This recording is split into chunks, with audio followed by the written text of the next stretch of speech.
আর অন্তর্বর্তীকালীন সরকার তো বিএনপির স্থায়ী কমিটির সদস্য গয়েশ্বর চন্দ্র রায় বলেছেন, অন্তর্বর্তী সরকার সংস্কার করতে করতে এখন কুসংস্কারের পথে এগোচ্ছে। ফেসিবাদ থেকে মুক্তি পেয়েও সাম্প্রদায়িক উত্থানের কারণে দেশে মবের ঘটনা বাড়ছে। শনিবার দুপুরে রাজধানীর জুলাই বিপ্লব এবং আগামীর গণতন্ত্র ভাবনা শীর্ষক আলোচনায় এই মন্তব্য করেন তিনি।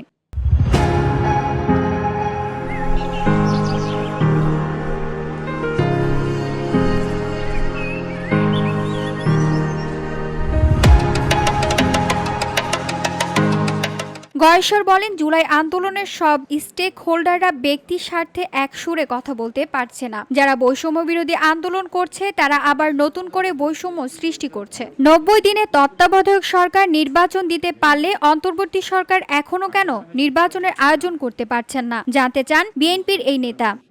কিন্তু এই যে অনন্তকালের অন্তর্বর্তীকালীন সরকারের মেয়াদ হলো অনন্তকাল, যতদিন থাকবেন ততদিন এটা বৈধ।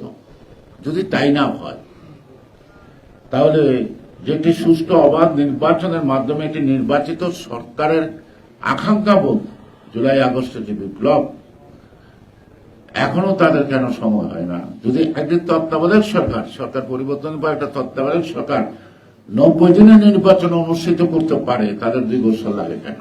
আর হাসিনা সরকার গেছিল ফেসিবাদ, বোঝা গেছে এটা ফেসিবাদ সরকার। এই সরকারটা কোন বাদ? সরকারের কোনো কাজকর্ম আছে চোখে পড়ে? 3-4 জন ছাড়া কেউ কোনো কথা বলে? মন্ত্রণালয় কেমনে চলে, কোন মন্ত্রণালয় কি হচ্ছে কোনো খবর রাখে? সব চালাচ্ছে শেখ হাসিনা রেখে যাওয়া সেই প্রশাসন। তিনি বলেন, ফেসিবাদ আর মৌলবাদের হাত থেকে দেশকে রক্ষা করতে চাইলে জনগণের জন্য রাজনীতি করতে হবে। বিএনপির এই নেতা বলেন, মৌলবাদীরা বেহেশতের টিকিট বিক্রি করছে। তাদের সঙ্গে থাকলে আপনি বেহেশতে যাবেন, না থাকলে দোজখে যাবেন, অথচ নিজেরা বেহেশতে যাবে কিনা সেটা তারা জানেন না। এই স্বাধীনতা আমরা কোথায় দেবো? ব্যবসা দেবো না দোজখে দেবো? আর তাদেরকে মৌলবাদী বলেন, আমি তাদের মৌলবাদী বলি না। তারা এখন ব্যবসার টিকিট বিক্রি করতেছে, তারা ব্যস্তের টিকিট বিক্রি করতেছে। অর্থাৎ তাগুলোকে থাকলে আপনার ব্যস্তে যাবেন, আর তাগুলোকে না থাকলে দোজখে যাবেন। আর নিজেরা ব্যস্ত যাবে কিনা কথা কিন্তু তারা জানে না। আমি বলবো সাম্প্রদায়িক শক্তির উত্থান ঘটছে।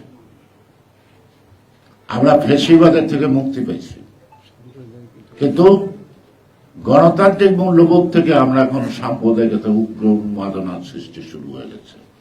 VOD Bangla news desk. বিয়ে হয়েছে, বিয়ের আগের দিন বললাম